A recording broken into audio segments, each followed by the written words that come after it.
মনে পড়ে আজ সেই রৌদ্র দুপুরবেলা, খেলেছি পুকুরে কত ডুব সাঁতার খেলা।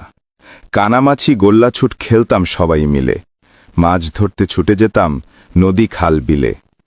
আম কুড়োনোর সুখ পেতাম বৈশাখীর ঝড়ে, কুয়াশা ভেজা কাদামাটি লাগত শরীরে জুড়ে। বৃষ্টি ভেজা শরীর নিয়ে ফিরতাম যখন ঘরে, মা বকত তেড়ে আসত খুব যে মনে পড়ে।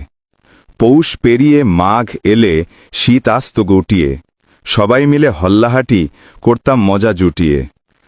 ছোট্টবেলার ছোট্ট হাড়ি খেলতাম চড়ুই ভাতি, গাছের তলায় খাওন দাওন খুশিতে মাতামাতি।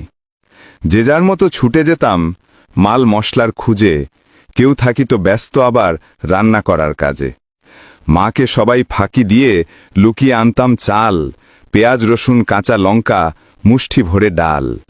কেউ যেতাম কাঠের খোঁজে, জ্বালতে হবে আগুন।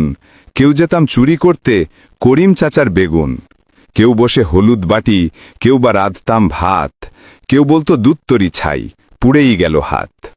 চৈত্রের ধুলাবালি উড়িয়ে পথঘাটে, হাতের বগলে বই নিয়ে স্কুলে যেতাম ছুটে। বছরের প্রথম দিন নতুন বইয়ের সাজে, ময়ূরের পাখা রাখতাম বইয়ের ভাজে ভাজে। 1 টাকার চোর হয়ে কেটেছি বাবার পকেট, লুকিয়ে লুকিয়ে কিনেছি কত মজার চকলেট। টিভি আর ফেসবুক সবই নিল কেড়ে, হারিয়ে গেছে দিনগুলো বাস্তবতার ভিড়ে। জাদুর কাঠি ঘুরিয়ে এমন যদি হতো, শৈশবের দিনগুলো আবার পাওয়া যেত। সোনালি দিনগুলো পেতাম তবে ফিরে, জীবনটা সাজিয়ে নিতাম অন্য এক সুরে।